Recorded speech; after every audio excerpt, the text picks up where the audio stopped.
So sometimes I get invited to give weird talks. I got invited to speak to the people who dress up in big stuffed animal costumes to perform at sporting events. Unfortunately, I couldn't go, but it got me thinking about the fact that these guys, at least most of them, know what it is that they do for a living. What they do is they dress up as stuffed animals and entertain people at sporting events.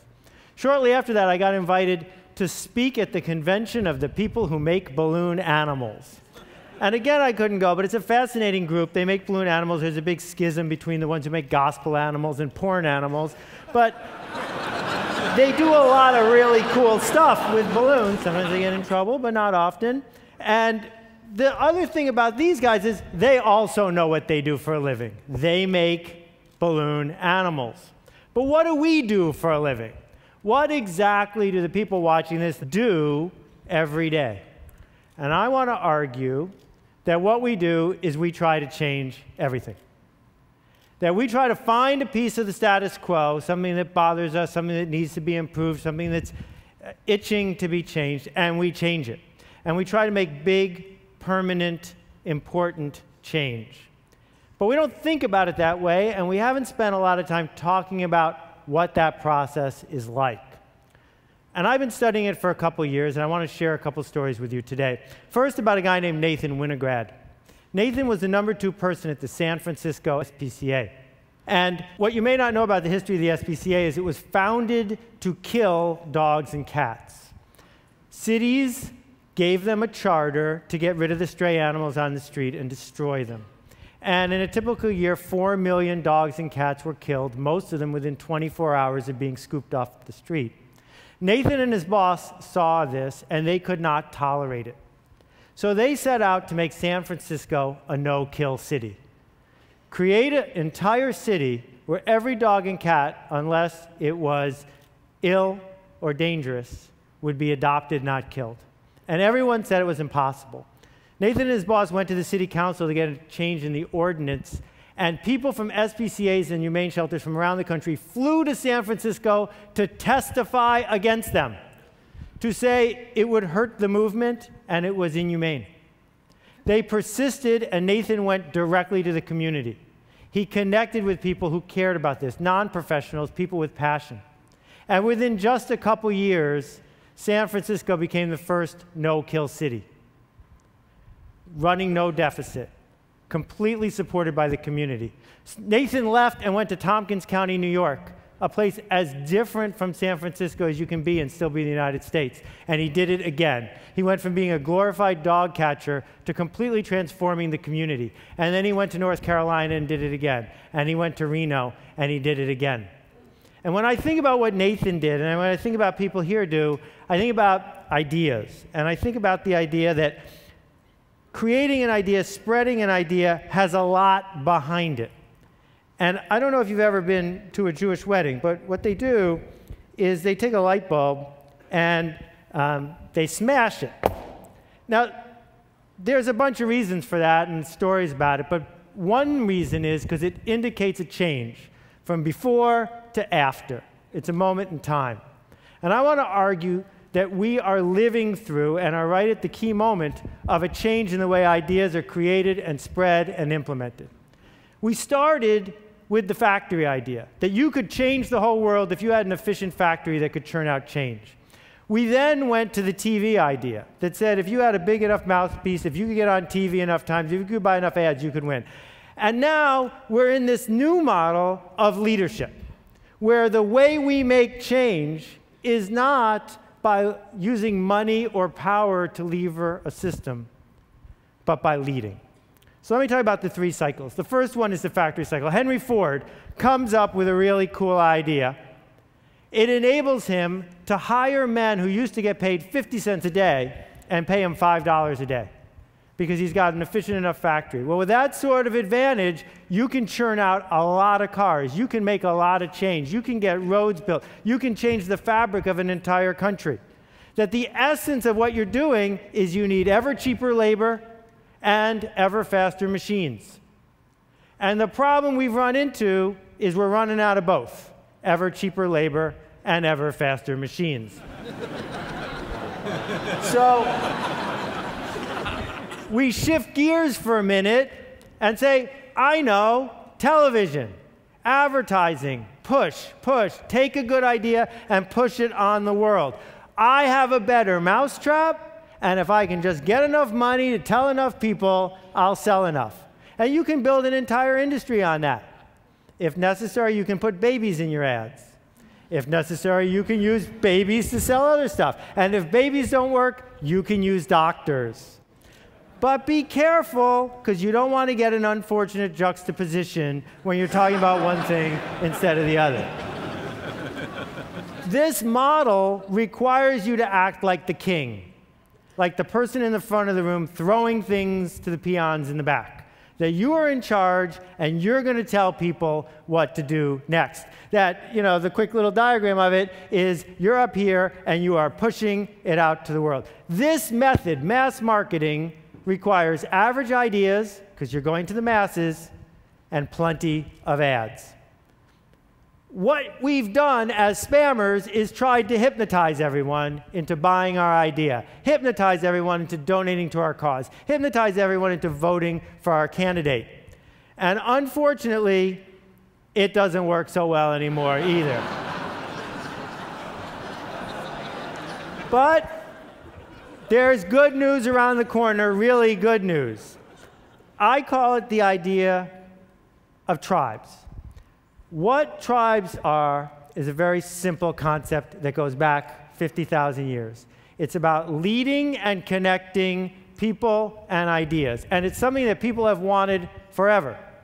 Lots of people are used to having a spiritual tribe or a church tribe, having a work tribe, having a community tribe. But now, thanks to the internet, thanks to the explosion of mass media, thanks to a lot of other things that are bubbling through our society around the world, tribes are everywhere. The internet was supposed to homogenize everyone by connecting us all. Instead, what it's allowed is silos of interest. So you got the red hat ladies over here, you got the red hat triathletes over there. You got the organized armies over here, you got the disorganized rebels over here. You got people in white hats making food and people in white hats sailing boats. The point is that you can find Ukrainian folk dancers and connect with them because you want to be connected. That people on the fringes can find each other, connect, and go somewhere. Every town that has a volunteer fire department understands this way of thinking.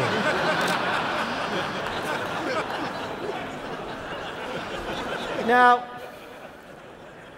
it turns out this is a legitimate non-photoshopped photo. People I know who are firemen told me that this is not uncommon, and that what firemen do to train sometimes is they take a house that's going to be torn down and they burn it down instead and practice putting it out, but they always stop and take a picture.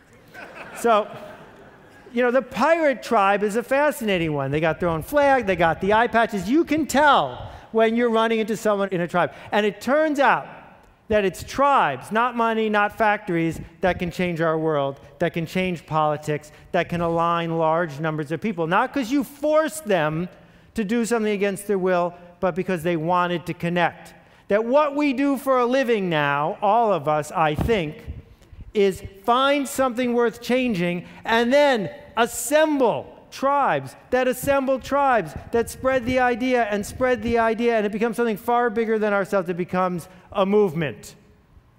So, when Al Gore set out to change the world again, he didn't do it by himself, and he didn't do it by buying a lot of ads. He did it by creating a movement. Thousands of people around the country who could give his presentation for him, because he can't be in 100 or 200 or 500 cities in each night. You don't need everyone. What Kevin Kelly has taught us is you just need, 1,000 true fans, 1,000 people who care enough that they will get you the next round and the next round and the next round. That means that the idea you create, the product you create, the movement you create isn't for everyone. It's not a mass thing. That's not what this is about. What it's about instead is finding the true believers. It's easy to look at what I've said so far and say, wait a minute, I don't have what it takes to be that kind of leader. So here are two leaders. They don't have a lot in common. They're about the same age, but that's about it. What they did, though, is each in their own way created a different way of navigating your way through technology. So some people would go out and get people to be on one team, and some people would get people to be on the other team. It also informs the decisions you make when you make products or services. You know, this is one of my favorite devices. But what a shame that it's not organized to help authors create movements. What would happen if when you're using your Kindle, you could see the comments and quotes and notes from all the other people reading the same book as you in that moment, or from your book group, or from your friends, or from the circle you want? What would happen if authors or people with ideas could use version 2, which comes out on Monday, and use it to organize people who want to talk about something? Now, there's a million things I could share with you about the mechanics here, but let me just try a couple. The Beatles did not invent teenagers. They merely decided to lead them. That most movements, most leadership that we're doing is about finding a group that's disconnected but already has a yearning, not persuading people to want something they don't have yet. When Diane Hatz worked on the Matrix, her video that spread all across the internet about the way farm animals are treated, she didn't invent the idea of being a vegan. She didn't invent the idea of caring about this issue, but she helped organize people and helped turn it into a movement. Hugo Chavez did not invent the disaffected middle and lower class of Venezuela. He merely led them. Bob Marley did not invent Rastafarians. He just stepped up and said, "Follow me." Derek Sivers invented CD Baby, which allowed independent musicians to have a place to sell their music without selling out to the man, to have a place to take the mission they already wanted to go to and connect with each other. What all these people have in common is that they are heretics. That heretics look at the status quo and say, this will not stand. I can't abide this status quo. I am willing to stand up and be counted and move things forward. I see what the status quo is. I don't like it. That instead of looking at all the little rules and following each one of them, that instead of being what I call a sheep walker, somebody who's half asleep, following instructions, keeping their head down, fitting in, every once in a while, someone stands up and says, not me. Someone stands up and says, this one's important. We need to organize around it. And not everyone will. But you don't need everyone. You just need a few people who will look at the rules, realize they make no sense, and realize how much they want to be connected. So Tony Hsieh does not run a shoe store. Zappos isn't a shoe store. Zappos is the one, the only, the best there ever was place for people who are into shoes to find each other, to talk about their passion, to connect with people who care more about customer service than making a nickel tomorrow. It can be something as prosaic as shoes and something as complicated as overthrowing a government. It's exactly the same behavior, though. What it requires, as Geraldine Carter has discovered, is to be able to say, I can't do this by myself, but if I can get other people to join my climate ride, then together we can get something that we all want. We're just waiting for someone to lead us. Michelle Kaufman has pioneered new ways of thinking about environmental architecture. She doesn't do it by quietly building one house at a time. She does it by telling a story to people who want to hear it, by connecting a tribe of people who are desperate to be connected to each other, by leading a movement and making change. And around and around and around it goes. So 3 questions I'd offer you. The first one is, who exactly are you upsetting? Because if you're not upsetting anyone, you're not changing the status quo. The second question is, who are you connecting? Because for a lot of people, that's what they're in it for. The connections that are being made one to the other. And the third one is, who are you leading? Because focusing on that part of it, not the mechanics of what you're building, but the who and the leading part is where change comes. So, you know, Blake at Tom's Shoes had a very simple idea. What would happen if every time someone bought a pair of these shoes, I gave exactly the same pair to someone who doesn't even own a pair of shoes? This is not the story of how you get shelf space at Neiman Marcus. It's a story of a product that tells a story.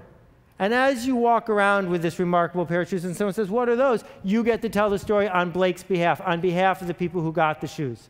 And suddenly it's not one pair of shoes or 100 pairs of shoes, it's tens of thousands of pairs of shoes. My friend Red Maxwell has spent the last 10 years fighting against juvenile diabetes. Not fighting the organization that's fighting it, fighting with them, leading them, connecting them, challenging the status quo because it's important to him.